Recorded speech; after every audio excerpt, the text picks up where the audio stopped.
Amin Bounaoues, journaliste et actuellement directeur exécutif de la Fédération tunisienne des sports électroniques. La Fédération tunisienne des sports électroniques, l'abréviation TEHA Tunes, petit à petit, sur Facebook, c'est Tunes, TUNESF. C'est une fédération qui a les autres fédérations. C'est une fédération عدد 49 في تونس. هي جامعة رياضية، الهدف منها تأطير ومؤسسة الرياضة الإلكترونية باعتبارها رياضة ككل الرياضات. تأسيس الجامعة في حد ذاته انجاز كبير في تونس لانه الدوله التونسيه تعترف باللي سبور الكترونيك لي جو فيديو لا براتيك دي جو فيديو دون ان بوت سبورتيف كوم ايتون ان سبور ا بار انتيير وهو هذا شيء ماهوش موجود ومش متوفر في البلدان المجاوره وعديد البلدان في العالم. الجامعه تاسست عام 2018 الهدف كما قلت هو تطوير براتيك نتاع السبور الكترونيك الاي سبور المعروفه كومينيمون نقولوا اي سبور ثم سبور الكترونيك رياضه الكترونيه وثم اي سبور مش العاب الكترونيه تو نرجعوا من بعد على لي زامالغام كي بوف افوار ليو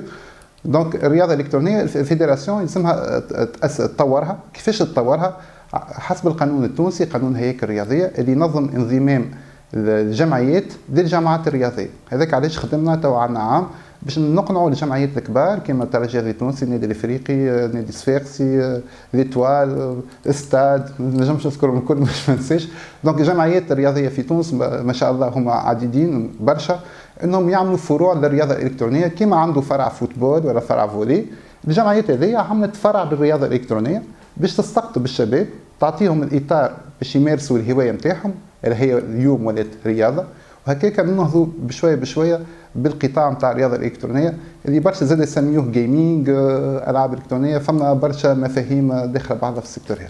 الفكره جات هي من جمعيه تونيزيان اسوسيشن اوف جيمرز التاج الجمعيه هذه هي كانت ممثله لتونس في الجامعه الدوليه للرياضات الالكترونيه كما نقولوا احنا الفيفا بالنسبه للكره هي هذه الفيفا نتاع لي سبور الكترونيك دونك الجمعيه هذه كانت ممثله تونس عن طريق جمعيه وفي الديزون والمشاركات لاحظنا ان المستوى نتاع اللاعبين التونسيين ما تحسنش بالقدر الكافي كما البلدان الاخرين كي جينا نشوفوا الاسباب لقينا انه في البلدان الاخرين بلدان اوروبيه ولا بلدان اسيويه اللاعبين غاديك عندهم الاطار القانوني ولا عندهم المؤسسات اللي تخليهم ثم تنافس والتنافس يحسن في المستوى نتاعهم دونك قلنا ما نجموا نحسنوا في النيفو نتاع الجوارات التوانسه كان يكون ثم اطار تنافسي والاطار التنافسي يجي عن طريق بطوله والبطوله تنجم تعملها كان انستانس اللي هي تجي فوق الجمعيات الكل وهي في تونس الجامعه دونك هذاك علاش توجهنا لسلطه الاشراف وزاره الشؤون الشباب والرياضه طرحنا المشروع ومشكورين عام 2018 المسؤولين امنوا بالمشروع هذا امنوا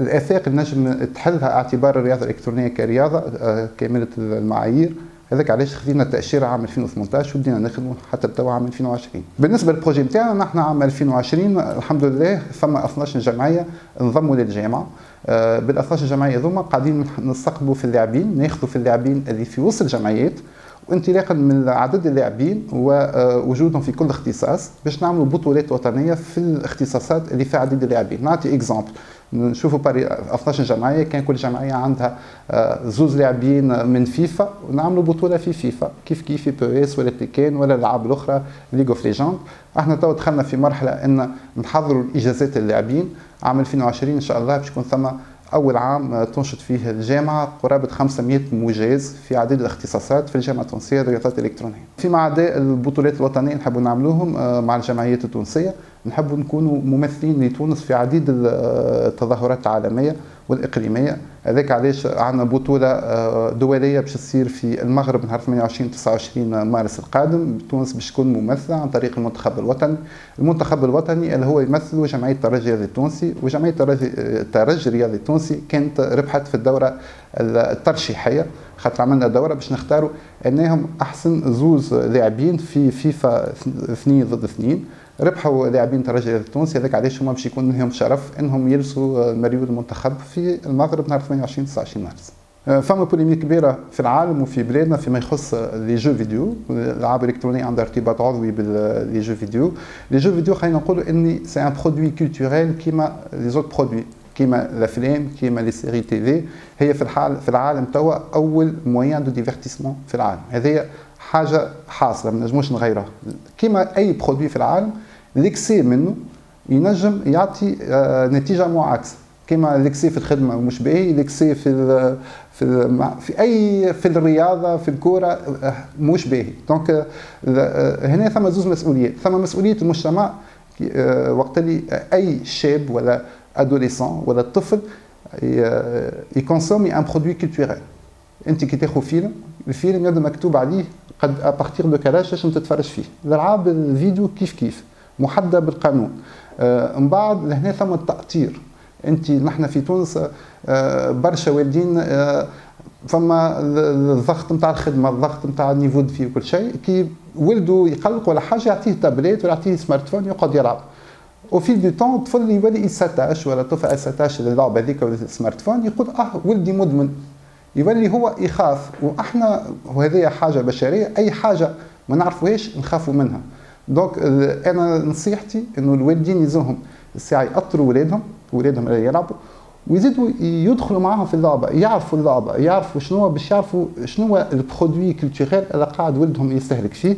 بالطبيعه الالعاب كما قلت ثم على بارتير من 18 16 13 10 و 9. دونك لازم نردوا بالنا شنو ولادنا يلعبوا ووقتاش يلعبوا بيان سور. وفما دور الولي هو مهم جدا باش ما يصيرش دي ديريف فيما يخص الكونسوماسيون تاع الجو فيديو. نعاود نقول سان برودوي كولتوريل كيما الافلام كيما السيريات كيما اي نوتر برودوي. يقولوا انه فما دي جو فيولون فيهم دم وكرتوش وكل شيء. كي نجيو نشوفوا الاحصائيات نتاع برشا قداش من واحد تفرج في رامبو باغ اكزومبل. رامبو فما 5 افلام رامبو ولا 5 اجزاء تفرجوا فيهم مليار. على المليار باش تلقى 10 من الناس ماكسيموم اللي هما عملوا مشاكل ولا تاثروا بالفيلم هذاك. كيف لي جو فيديو سي ان برودوي كولتوريل كيما الافلام، تنجم تاثر على العباد اللي عندهم القابليه انهم يتاثروا. بالطبيعه العباد اللي متحصنين واللي مثقفين واللي قارين واللي فاهمين ان هذيك مجرد لعبه ما نجموش يتاثروا بها. انا شخصيا من اللي عمري 10 سنين نلعب حتى تو ما تاثرتش باللي جو فيديو. الجامعة التونسية للذات الإلكترونية هي بالطبيعة محلولة للاعبين، لكن مش فقط، زادت تمثل حل للأولياء اللي ولادهم عندهم غرام كبير باللي جو فيديو وعندهم غرام بالرياضة الإلكترونية. نحن لهنا خلينا جمعيات يحلوا فروع للرياضات الإلكترونية. أنتم كأولياء تنجموا تأثروا أولادكم في الجمعيات هذيا. جمعيات كبيرة وعريقة في تونس تو موجودة وعندها فروع رياضات إلكترونية. امشيوا لها، تبعوا أولادكم، افهموهم فاش يلعبوا باش تفهموا حتى اللونجاج نتاعهم. كي يقولوا حاشي بدم ولا باش يقتلوني ولا حاجه، مش معناه باش يقتلوا بالحق، راه جوست هذاك في الكونتكست نتاع الجو. يسوفي انكم تدخلوا وتعرفون فاش يلعبوا. بالعكس ولادكم يفرحوا خاطر انتم جيتوا للموند نتاعهم وبارتاجيتوا معاهم الغرام نتاعهم، وهكاك ما تصيرش كاسور ما بيناتكم وما بين اولادكم. وتكون لي جو فيديو البراتيك نتاع سبور الكترونيك كيما قبل. انا كنت صغير كنت مغروم بالكوره، ما يخلينيش بابا نمشي نكور بشويه بشويه وليت نمشي. كيف لي جو فيديو هي توا سي لاكتيفيتي والموان ديفيرتيسمون نتاع عهدنا توا. حاجه عاديه انه ولدك يكون مغروم بيه. تبعوا شوفوا، il faut l'accompagner et c'est tout, c'est pas très grave.